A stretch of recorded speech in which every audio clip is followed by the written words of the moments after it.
I am beyond delighted to be joined once again by my dear friend and colleague in this fight, Operator Starsky. Welcome back to the channel. Hello, my friend. Thank you very much for the invitation. Always a pleasure and privilege to be on your channel. Oh, always. And I suspect we have matching t-shirts today as well. Yeah, I've got my Khartiia Ukraine t-shirt on as well. Links in the description. Although my live campaign at the moment is not for Khartiia Ukraine, we can do that later in the year again. My current campaign is for Khartiia to buy. Ultimately, the campaign is for 15. I've committed to help buy five. That is Skyfall's vampire drones for the use of Khartiia. And that's a very noble cause. Not everyone's going to want to actually contribute to kinetic things. Now, a lot of people still say, oh, I do humanitarian, but I don't, etc., etc. But I think it's very important to expel the invaders from Ukrainian territory, and you can't do that with, flowers and nice words. It takes hardened metal objects and explosive charges to achieve that. So that's what we are fundraising for at the moment. Check that link out in the description. I'll get you to comment on that first of all. This is something that even now the West seems uncomfortable with, which is that when peaceful means fail, when politics fails, democracy and values have to be fought for. And it's unpleasant and it's painful and it's messy and it involves sharp objects. And they still seem to default to the more passive form of resistance to tyranny, or even in some ways acquiescence to it, as we've seen this week with the Mr. Nobody Does Nothing film that just received the Oscar, whereas Mstislav Chernov, 5,000 2,000 meters from Andreevka, wasn't even nominated. Highly, highly political choices going on here. What's your thoughts on this? Kinetic versus passive resistance to tyranny. There is no such thing as passive resistance, my friends. It doesn't work like that. Resistance must be active. Defense must be active. That's something we learned in 2018, at least, as far as I remember. First of all, talking about the fundraiser, huge thanks to you, my friend, for supporting Khartiia. There's a lot of my friends, a lot of people I served with, actually, 2015, 2016. And also, I'm also fundraising nowadays for 25th Air Assault Brigade. We want to fundraise for ground-based drones, right? And generally, when we talk about drones, of course, we always imagine, like improving Russians, making them better, turning them into fertilizer and stuff like that. But generally, drones save lives, all right? Drones save lives of Ukrainians, save lives of other people in Europe, because we are all born equal. We all deserve right to live, equality and peace for all, except Russians. Fuck Russians. Returning to our topic, of course, when we talk about the drones, when we talk about the kinetic measures, of course, one thing that I immediately think about is a recent statement by Tulsi Gabbard, chief of the U.S. intelligence, and allegedly Russian spy, who actually said that Ukraine is basically losing the war. Russia has the upper hand and stuff like that, and it will reach its military goals. But when you look at it, not through her imagination, but when you look at it objectively, and you will see things that are very, very obvious. All right, 2022, there were Russian troops literally besieging Kiev. They were in vicinity of Kharkiv. Where are they now? I don't really see them since 2022 in that area. Zaporizhia, that Russians tried to capture since the very beginning. Again, where are Russians in Zaporizhia? They're nowhere near, even though they're trying to push in that direction. But all the mechanized attacks that they managed to organize, those tanks that they found somewhere, all right, in the Russian stockpile, they're not a big problem for Ukrainian drones, as we can see. And things like Ukrainian deep strikes that only expand. Recently, we've seen the record number of Ukrainian drones flying towards Moscow and reaching as far as Kaspi, Pienza, those places. Again, something that we didn't see earlier, and we couldn't imagine that, when you look at Russian invaders launching their super modern drones over Hostomel in 2022, that only 4 years later, we'll be seeing Ukrainian drones striking Chechnya and Russians riding into the battle on the backs of horses and donkeys like it's 18th century. Who could imagine that? But of course, that's something that Tulsi Gabbard will never be talking to because she has a different agenda, obviously. And this is a very difficult impression to have because even some who are pro-Ukraine but haven't necessarily been on the ground and don't necessarily talk to people that frequently, and even some that do, because you can get if you're just speaking to people on the front line, you can get a quite a dispiriting view of things because it's harsh and it's brutal and it's extremely unpleasant, and people may just have lost colleagues, etc. You can get a nihilistic view if that's your only source. Um, but my impression is that actually Ukraine is incrementally getting stronger. There are areas of weakness. There are areas where there are a lot of problems. Of course, there always will be.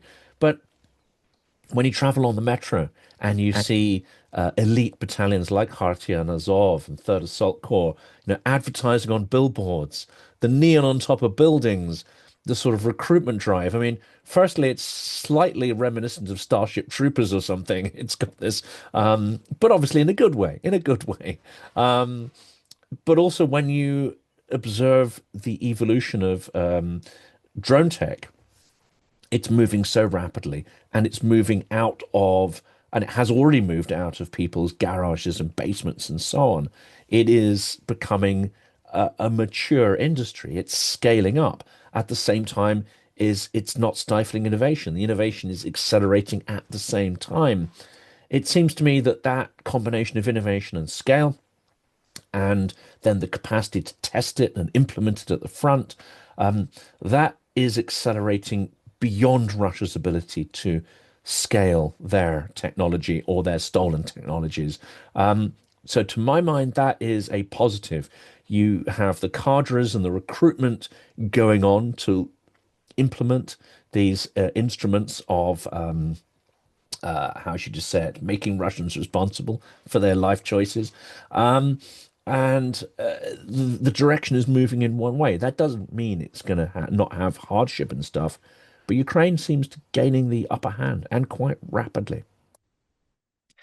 Well, first of all, Russia was always considered, for some reasons I cannot explain, it was always considered superpower, all right? Ukraine was never considered a superpower. We had a lot of economical problems since early 90s, since collapse of the Soviet Union. Ukraine tried to be just a country, not like a superpower. We didn't try to compete with Russian terrorists. But at the same time, what we see today is basically Russia being pounded and punished every single day for what they're doing. Like, come on, 2022, the world was screaming, Ukraine is toasted, right? The experts were saying that, all right, so the Ukrainian armed forces will collapse within 2 weeks or something, like all sorts of McGregors and stuff. They were saying the same thing. And 4 years later, every single day we hear about Ukraine. This Russian invasion of Ukraine was so successful.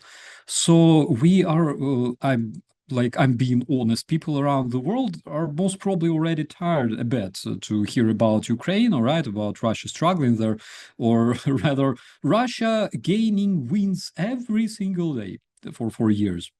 60 kilometers from Donetsk. Yeah. And um, we are already testing our ballistic missiles, by the way, which is something very important because, of course, drones are good. I agree on that. And drones currently wipe out majority of Russian troops and Russian vehicles, Russian radars, assets, air defenses and stuff. But having ballistic missiles is, of course, also crucial. It's a different niche, all right, in the weaponry, and it will let us not only strike those Russian targets that are highly protected with air defenses, but also places like Kremlin. You know, the next development of FP7 Ukrainian ballistic missile that is called FP9. It has enough range to reach well into Moscow, well beyond Moscow, basically all the way to the Caspian Sea, where we know that Russians have quite a few ports, very important objects. And Ukrainian drones are, of course, they turned into some sort of industry, I can tell, from what we observe today, from all those meetings in the Middle East, where all Middle Eastern countries, all the unlucky neighbors of Iran are now currently standing in line to receive Ukrainian interceptors, receive Ukrainian knowledge and experience, no matter how much Trump, of course, denies it in his social media. But, as President Zelensky said, that's just rhetorics. We know what we are doing, and we keep doing that. So I can tell for sure that I agree with you. Ukraine is getting stronger and more sophisticated in terms of deep strikes, and in terms of expanding those deep strikes deeper into Russian territory. Shoigu recently said that Ukraine will be able to reach Ural, and Ural is basically where their main machinery hub is located. Where they produce things like trucks, also tanks. They have a tank factory in that area, and quite a few other very important objects. But of course, majority of those things are, luckily for us, they're located not far from the NATO border, all right, along the Western Russian border, which is very obvious why Russians located majority of their oil refineries, majority of their arsenals there. That's literally because when Russians, in their drunk imaginations, were, imagining the invasion of European countries, they consider that, all right, the Russian logistics is something that has to be solved, fixed, by installing all of their production and all of their supplies closer to the European border. And that is basically the thing that, Russians don't really understand, that war works both ways. That's something they are not used to. Yeah, that's ironic, isn't it? And of course, a lot of this was built when actually Ukraine was a buffer, when Eastern Europe was a buffer, because it was part of the Warsaw Pact. And I guess, there's been this inertia through the 90s and the 2000s just to follow those same patterns that were set out by the Soviet Union. And of course, it doesn't have that hinterland. I mean, one of the reasons why the war is happening is because democracy has now rocked up to their border. The irony, of course, is that Ukrainian democracy is something that we now need you to export to Western Europe as well. But essentially, there it is, the world that they don't understand, the world that threatens their power vertical, that threatens their elite, is right there on their borders. But Russia has fought back. Russia has exported its narratives. Russia has exported its mindset to the administration in the US. People are going to find that maybe a harsh statement, but I see the fingerprints, the patterns, and the cadence of Russian thinking in many of this administration's decisions. That's not to say every decision is entirely controlled or scripted in the Lubyanka or whatever, but you see the same sort of patterns of behavior, the same understanding or looking at the world as something that needs to be abused and dominated. It's a parasitical attitude. It's a pre-industrial attitude. But we see that over and over. And just the other day, yesterday I think it was, Belarus is being let off the hook. Again, this is either extreme cynicism or extreme naivety. What do you think of what's going on there? I don't think that it's an extreme naivety. I think that's a complete degeneracy, right? Because what the White House is doing these days is, first of all, we can see that Trump is doing whatever it takes to actually help Russia. The Russian crude oil now costs more than $100. It grew from $60 per barrel, which, like, of course, he has a reason to do that. And he kind of says that, yes, there is a reason we need to lift sanctions from the Russian oil because we need to keep the price under control, but who actually is responsible for that in the first place? All right, that's one thing. And another thing, Belarus, actually the terrorist country known for being a dictatorship and tyranny for many decades, the country that was used like a whore in terms of its territory by Russia, that launched its invasion of Ukraine, Kiev Oblast. Chernihiv Oblast through Belarusian territory.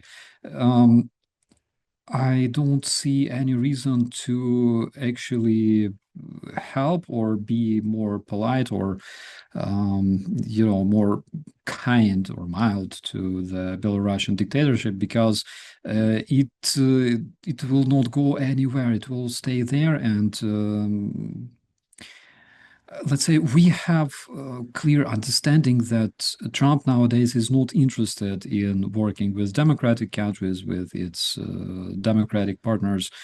He's allergic to word democracy in the first place, and he prefers to work with dictators.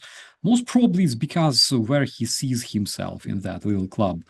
I'm not sure if he already offered Lukashenko the place in his little club of tyrants, all right, and probably that's one of the reasons why he wants to improve their relations. I joked last year, right, looking at Russians who were asked in 2022, 2023, what do you think about countries like North Korea being your current closest allies? And some of the Russians were like, "Man, I don't care." Some of the Russians were like, "Yeah, that's of course is crazy because we were in G8 just yesterday. Today, they are inviting Russian tourists to enjoy beautiful beaches of North Korea. That is already cringy by itself." But unfortunately, we are seeing more and more of that developing in the United States. United States that were and are still today friends with plenty of European superpowers, all right, superpowers around the world. Japan, that was another cringy meeting though in the Oval Office. But what we're seeing is actually United States, due to the actions of Donald Trump, becoming closer and closer with such amazing regimes as Russian autocracy with Belarusian dictatorship. What the hell is that? I Hungary. mean, In fact, they're sending assistance for the election process to Hungary, the least democratic leader within the EU, the most corrupt, the one who's taken his country so far down in the rankings of transparency and gone backwards dramatically. No, the US are actively trying to preserve his regime. absolutely. J.D. Vance, the famous mascara man, instead of going to Bucha and apologizing, all right, to the relatives of people in Bucha, the place that he called a propaganda tour, all right, because he saw stories on the internet. Instead of going to Ukraine, instead of going to Bucha, J.D. Vance actually went to Hungary. But frankly speaking, I don't really see that helping Orban much because his opponent is way ahead of Viktor Orban as of today. And that's a good question because in a couple of interviews recently, I've talked about this. One I did just earlier this morning was looking at the narrative patterns, the deep narrative patterns in Russian disinformation. And we know they're good at provocation. So at the moment, you have Hungary blocking the aid to Ukraine. This is a very serious issue, actually, because there's a huge budget hole. Ideally, the Russian central bank assets in their entirety would have been made available, but 90 billion is more of a sticking plaster. At least it gets Ukraine through this year. but it's not the sort of 3 year solution that's really required. Orban's blocking this. The Druzhba pipeline apparently is bombed, although there is compelling reason to think that actually the Russians bombed their own infrastructure so they could help to create a provocation that would allow Orban to build this fantasy of poor little Hungary, being encircled by Ukrainian Nazis, etc. And they've invested heavily in trying to radicalize the Hungarian minorities and the Carpathians. I don't believe it's working. I mean, they may be able to use some local grievance around certain things, whether it be bad roads or infrastructure, whatever, but it seems that that's not working particularly well. What's your view on this? I don't know if you've been following that story, but now we have the EU telling Ukraine, because they've implicitly assumed that Ukraine is to blame for one, blowing this thing up, and two, not fixing it in time. They've been saying, you got to fix this, and then we can get Hungary to pay you. This is a form of madness, and it seems they've dropped right into the sort of narrative provocation traps set by Russia. Just a couple of days ago, Security Service of Ukraine actually revealed that they have exposed a Russian network that used the Hungarian topic, to ramp up the conflict between Hungary and Ukraine using the Hungarian theme. And they were exposed. So most probably we see this absolutely amazing cooperation between Orban and Russian FSB or GRU. Who knows? Maybe that's that is something that is also happening there. All right, but it's actually very, very cringy to see Orban screaming at Ukraine, at President Zelensky, at Ukrainians in general, that we are suppressing the rights of Hungarian nationals in Ukraine. At the same time, Hungarian nationals in Ukraine are sending their letters to Orban that, dude, please shut up because everything's fine. We are not being suppressed or prosecuted here. You are creating problem out of nothing, right? Which is something very, very similar to what Trump likes to do in order to deflect the attention, right, from Epstein files. One important thing that I noticed personally was that because of this problem with the Hormuz Strait, where a lot of tankers are stuck with the oil, which contributes to growing prices, growing fuel prices around the world. At the same time, while it's happening, together with Russian oil becoming more and more expensive and more profitable, and Russia gaining more and more finances due to Trump to kill Ukrainians, we can also see different Russian fans activizing in Europe, for example, because recently, I believe Czechia, also some speakers from AfD in Germany, also Orban himself, they were all talking about necessity to buy Russian fuel because it's not expensive, it's cheap, it's accessible, and we can all benefit from actually having partnership with Russia instead of like trying to protect ourselves by putting sanctions on it and stuff like that. So to me, I believe that it was actually orchestrated because I don't really believe in coincidences. I believe that, when a bunch of pro-Russian folks start speaking absolutely the same narratives regarding, we gotta buy oil in Russia and stuff, we gotta stop protecting Ukraine, then apparently they received either a payroll or maybe a script straight from Kremlin of what to say, because it happened immediately, literally 2 or 3 days ago, when a bunch of those speakers started talking, about the same topics using basically the same words, only in different languages. Coming back to the conversation that we kicked off with as well, which is the idea of active as opposed to passive resistance to evil. This, I think, is going to be the central theme of the next couple of decades, actually. And it seems that some in the US are starting to move in that direction, but actually most are still looking to protect their privilege, protect their incomes, protect whatever it is the system gives them, and not willing to necessarily protest or take that risk yet, because of what they can lose.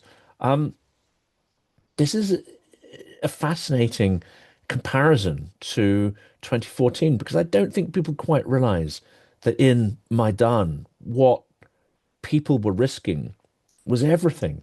Yes, they're risking their lives, and you've got the heroics and everything. But essentially, if that had failed, a system would have been preserved that would have cut out everybody who participated from their roles. They would have been fired as lecturers or TV presenters or whatever. They would have been fired from factories. They would have been disenfranchised. Their businesses would have been stolen from them and given to regime loyalists. I don't think people appreciate really outside Ukraine the existential risks and the individual risks that were taken there. And it seems to me, unless those lessons are learned, then we're going to struggle to protect our own democracies from internal forces and the external forces that are building to stifle democratic expression and organization. First of all, the welfare that people have in the European countries can easily disappear. That's something they should always remind themselves. And it disappears in a really rapid, unexpected way when you stop fighting for it, all right, when you stop caring for it. What people have nowadays in Europe, they have good communication, they have transportation, good roads, etc., good salaries, which is incomparably different to what Russians have, all right? So they actually risk to having that what Russians have nowadays in the terrorist federation with their bad roads, with them massively buying pagers nowadays and paper maps because they have plenty of internet shortages and stuff like that, with their social media being shut down and banned by Roskam. That's something that I want more Europeans to actually understand, that the life that they have, the welfare that they have, is not given to them for granted. They have to maintain this because otherwise, Google, like Sызрань, Google, I don't know, Ussurisk, that is literally the life that you can expect yourself, all right? You didn't expect to wake up in Russia tomorrow, all right? But that scenario is actually very, very real if you don't care about what you have nowadays. Speaking of Maidan, speaking of the revolution of dignity, when people talk about revolution, of course, immediately they recall, such narratives coming from fans of the Russian terrorism that it was a coup actually organized by CIA. So, very interesting fact, by the way, And you considering guys love cookies. You guys love cookies so much that you're prepared to throw everything over for a box of cookies. Jeez.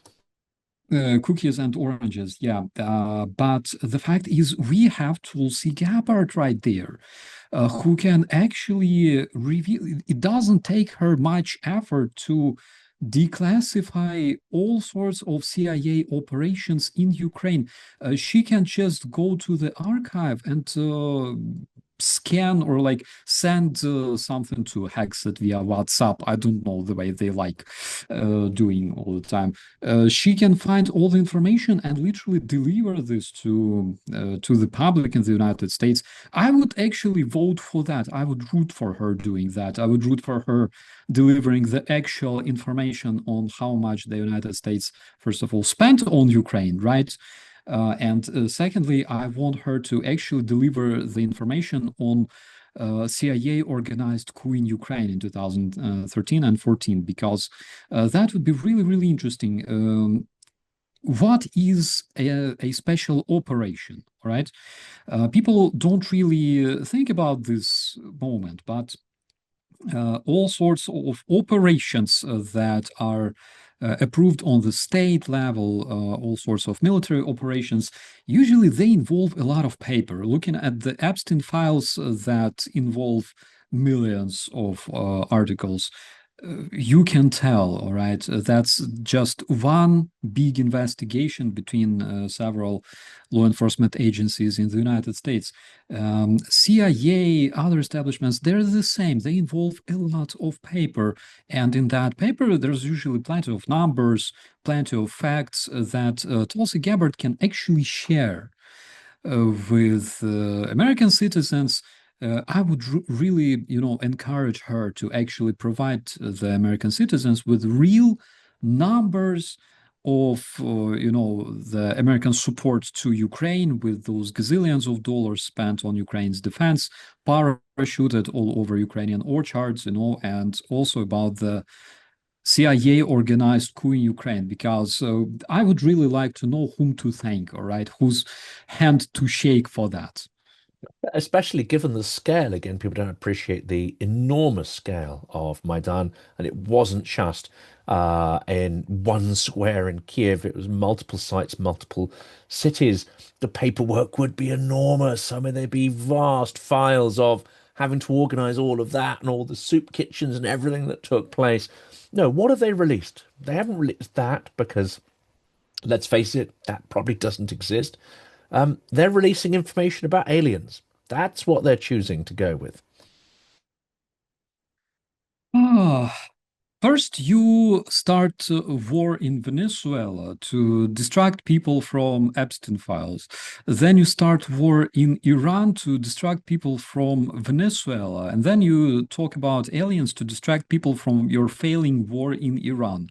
Where the Trump administration has absolutely no strategy, no idea how to finish what he started, all right, and how to react to the global crisis, not only in terms of oil, but also the fertilizers and other products and yada yada, which is crucial for American farmers as well, all right, because they were buying big chunk of other fertilizers that are necessary for American agriculture that were coming through that strait. And currently they're asking themselves, what the hell is going on? And speaking of Iran, first of all, what sort of goals were reached there? Well, of course, the Iranian ballistic capacities are completely obliterated, but I believe that it was like that already last year or something. Then the nuclear production, the oil industry, but wasn't it their previous goals, like during their previous campaign in Iran? I don't understand something. Regime is the same. The name of the dictator is surprisingly the same. The tyranny, the level of dictatorship in Iran is basically the same. The question is, Worse in some ways because the new leaders are more hardline, even it is said, than the ones that were erased. yeah, yeah. The one that was erased, he wasn't that spoiled, because the new Khamenei, he was actually born, with a golden spoon in his mouth. He doesn't even talk to common people on the streets. He doesn't know how to do it. He was raised as a son of a person who has everything, all right, with unlimited power. So basically, Trump Putin didn't change anything in Iran, all right, besides of making the life of civilians much more miserable in terms of destroyed infrastructure and stuff. I asked Iranians what they think about this. They said that in the beginning they were, of course, celebrating American strikes on Khamenei. They were celebrating Khamenei's death, but they had this enormous inflation. The people were very, very poor. Basically, the economy couldn't get worse, all right? But somehow it did, because they also don't have infrastructure anymore. Their oil production is completely destroyed, and most probably Iran will be something that reminds of like post-war Germany, all right? Maybe, or post-war Japan. So that's one thing. Another thing is that Trump with all his intelligence services, with all his intelligence community, that was so strong.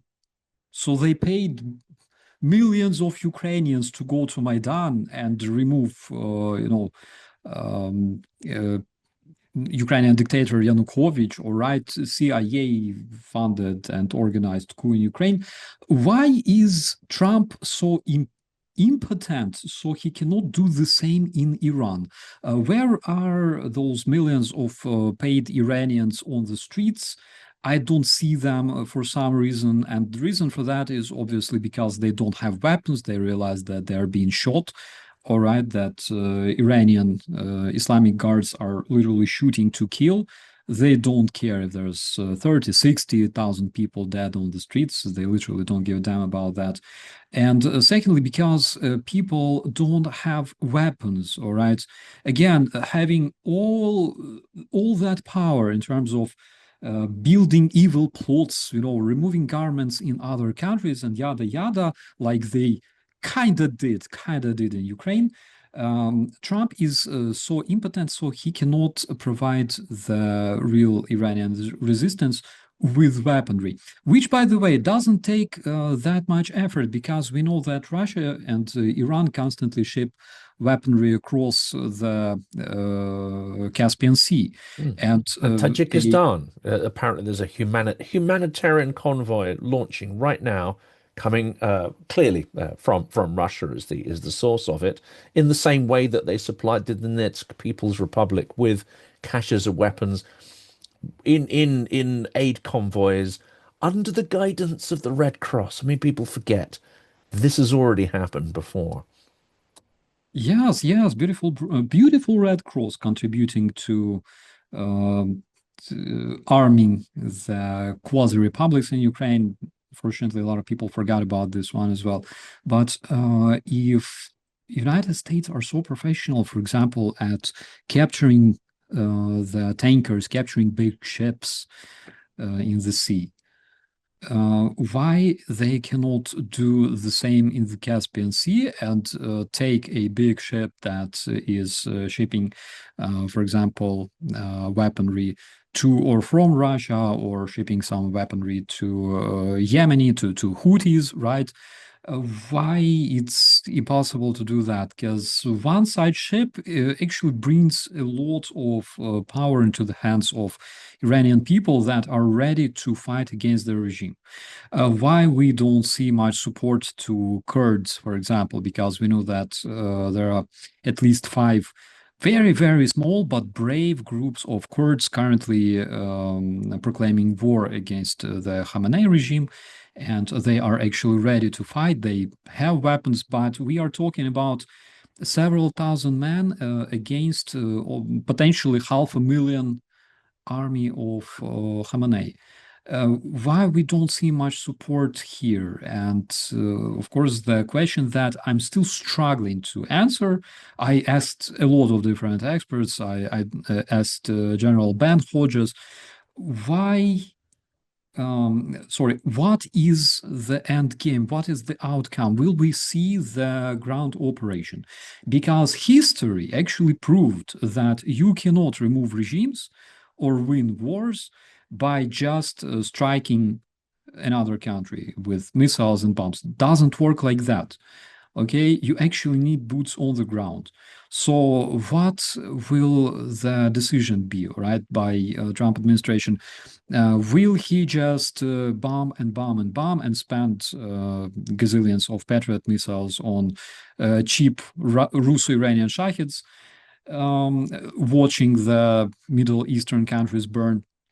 And then he will say, like, well, all right, we bombed them. Well, let's go home, and reach zero military goals in Iran, and actually it turned out that you're a liar because you promised Iranian people that you will help, and now you're just like, yeah. Or he will actually send the American soldiers to Iran. He will disembark something between 500,000 and 1.5 million American soldiers, which will face this absolutely insane resistance coming from Iranian regime. and have thousands of American soldiers dead in the foreign country once again.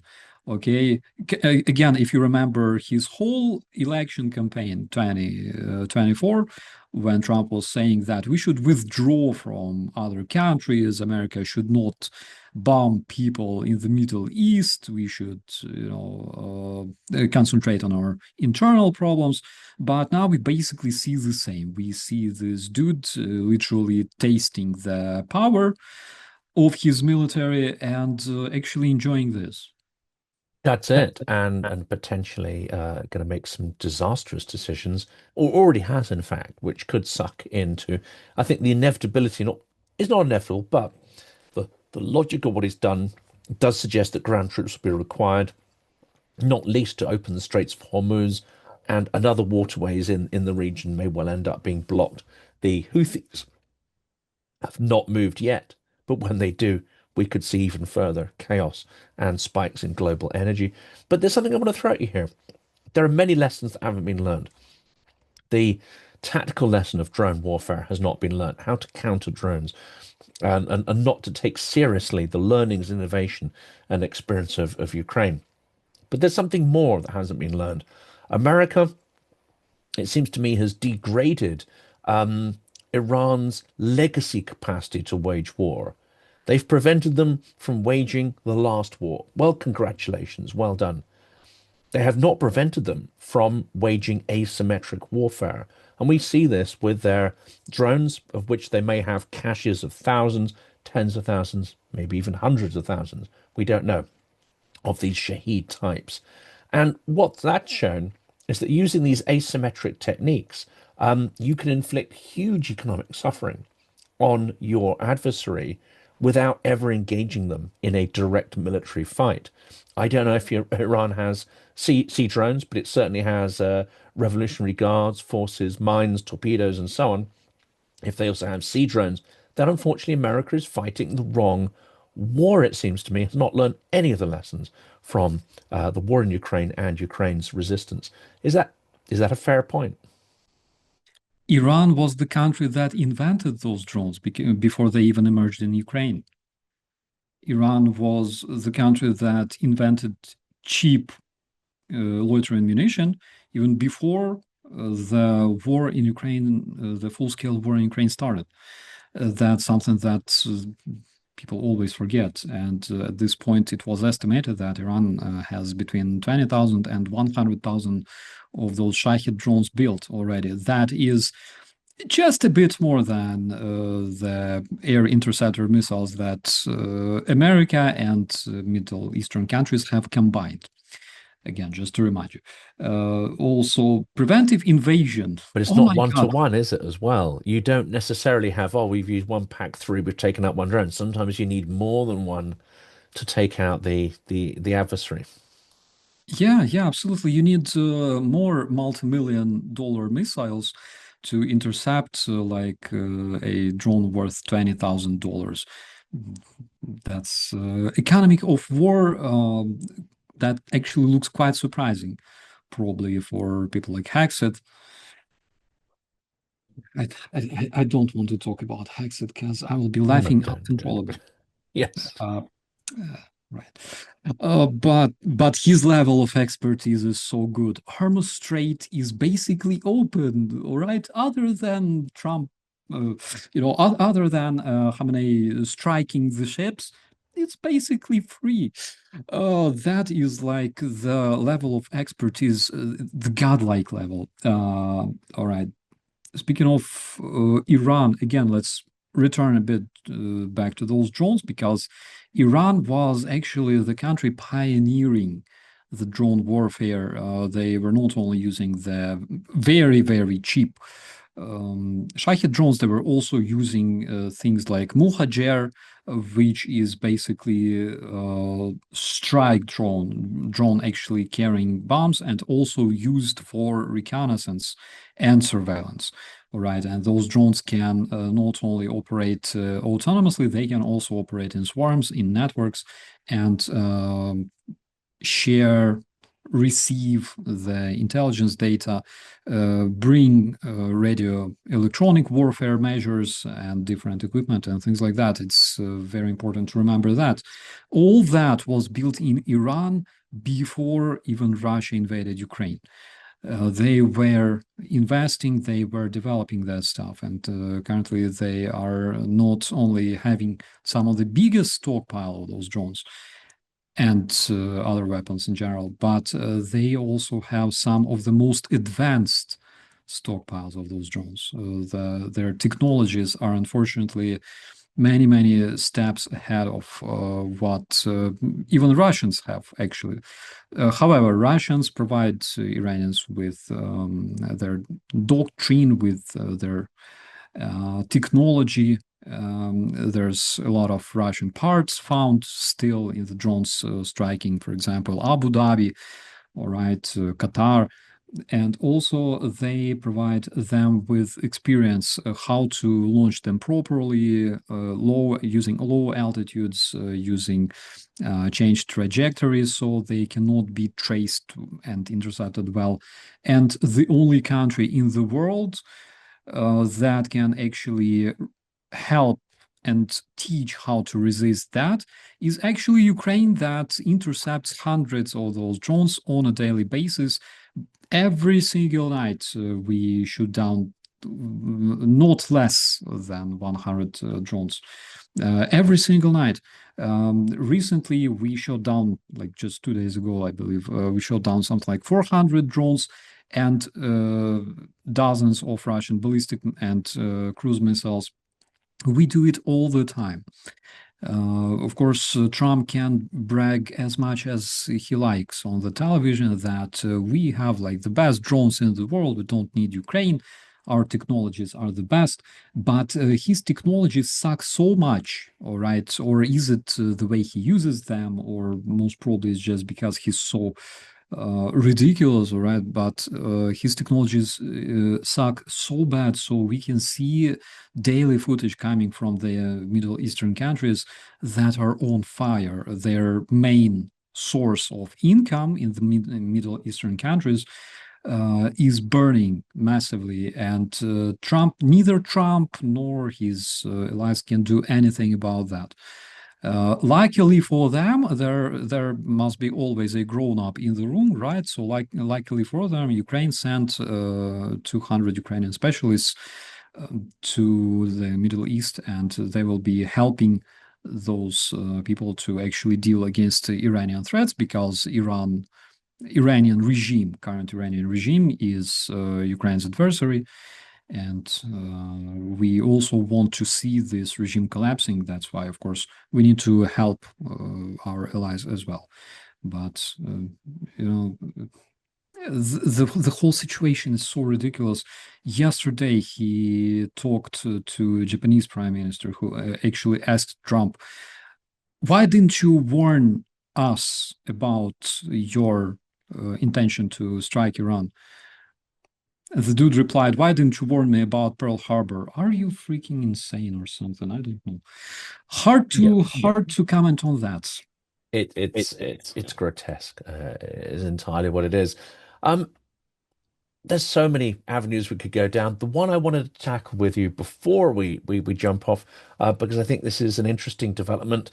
This is the very curious case of the Russian propagandist, the regime minion and propagandist, who seems to have lost his mind. He suddenly produced a little manifesto, 5 reasons why I don't support, our great and benevolent Tsar God. He's gone straight for the leader figure, which you tend not to do. I mean, even the others tend to critique the military and the army. Even Strelkov didn't really kind of go straight for Putin.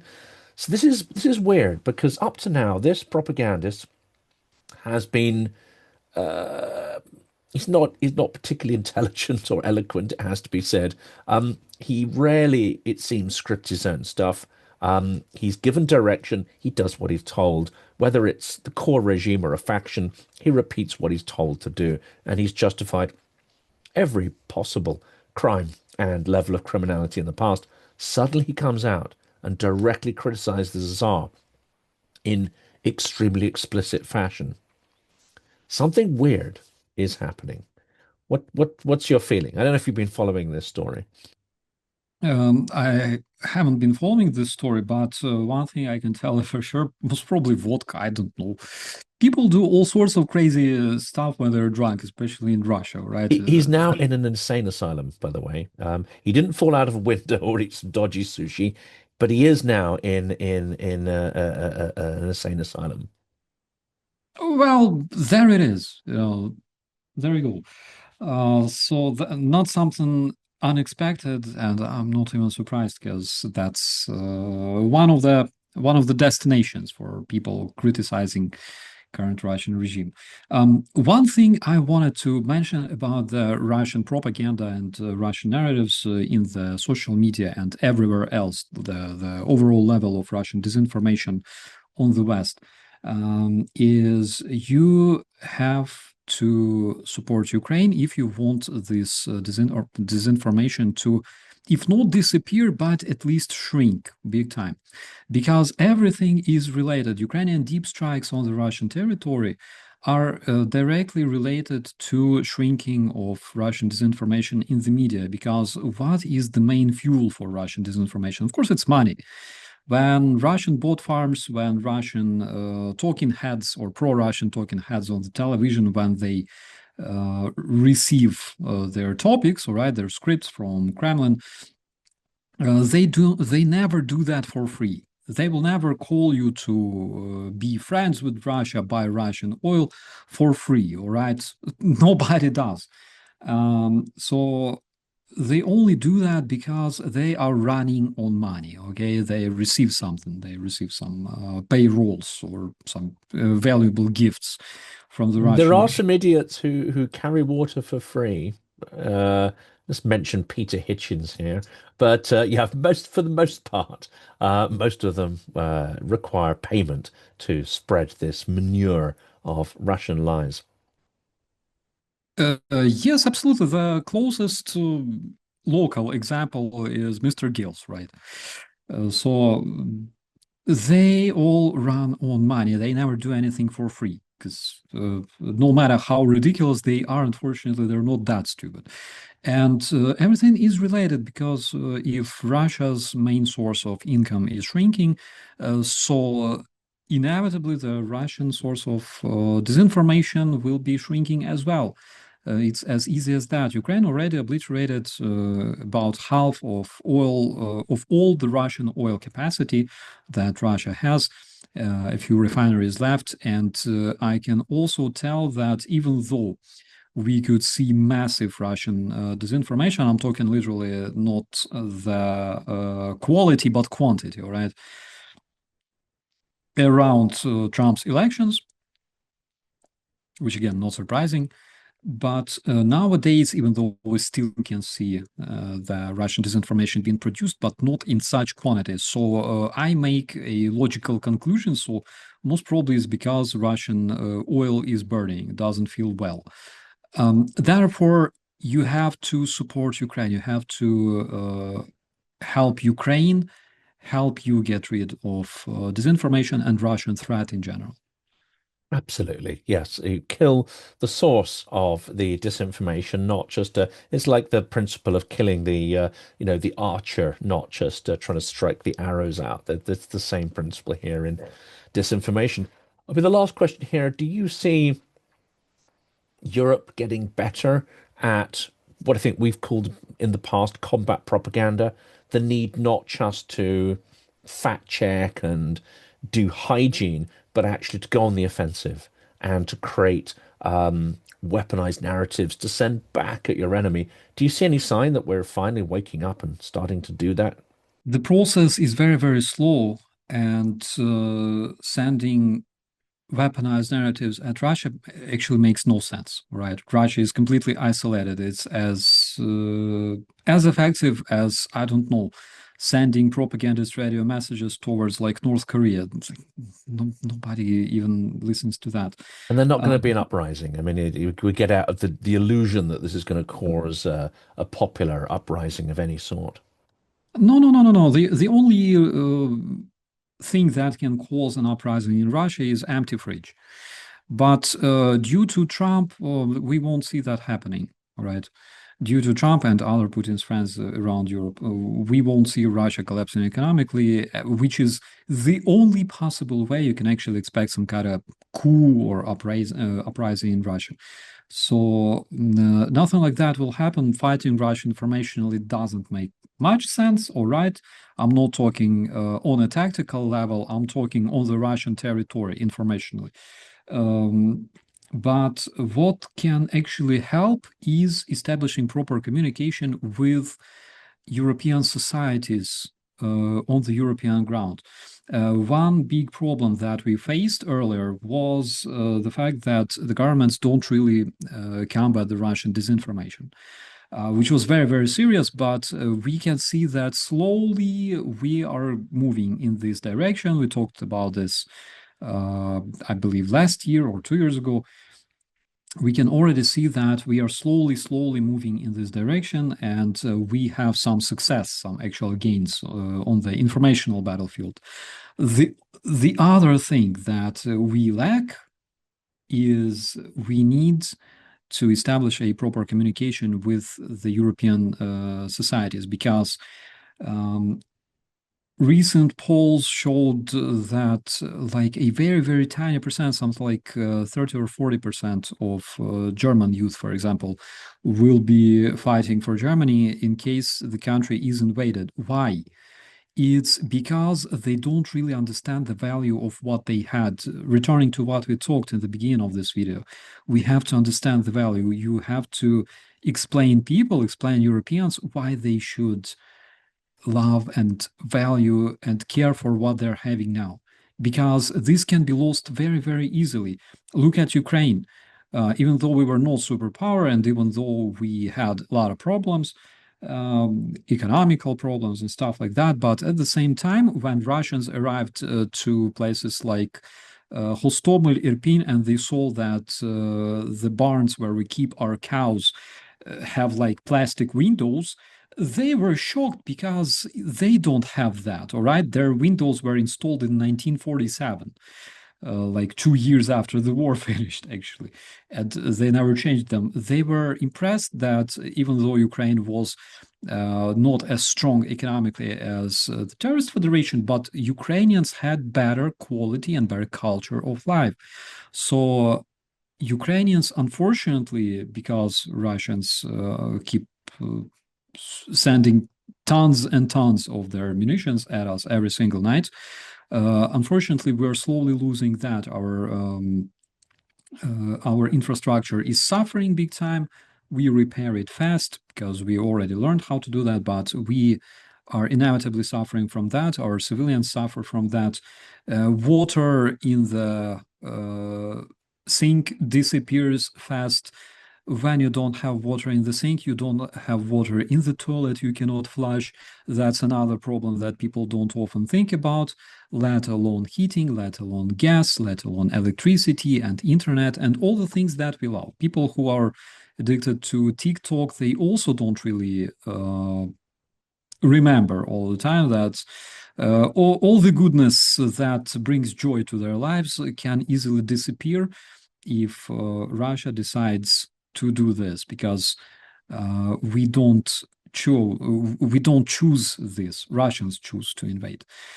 So we need to establish proper communication with the society, explain the society that what you have should be protected. You should be responsible for your very own welfare.